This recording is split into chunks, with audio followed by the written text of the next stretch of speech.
Maratón Valencia Trinidad Alfonso 2015 también se vive y se corre en el cole.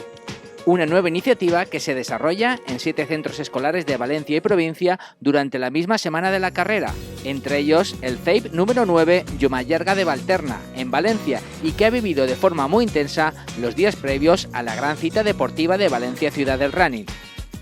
Y como no, había que finalizar esta actividad en el maratón al cole con las zapatillas puestas.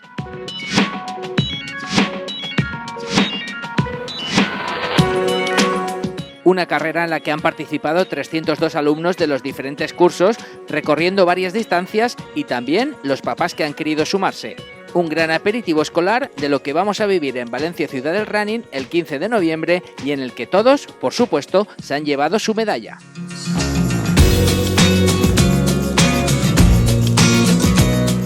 A lo largo de la semana se han realizado talleres de elaboración de dorsales para la carrera, cómo crear un avituallamiento isotónico natural, vídeos explicativos del maratón o cómo situar los principales monumentos de la ciudad en el recorrido del maratón. Han sido algunas de las actividades que se han llevado a cabo en este centro.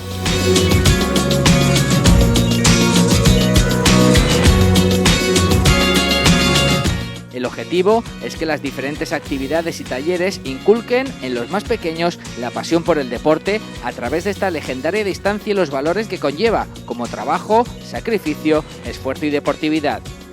Porque este año el Maratón Valencia también se corre en el cole.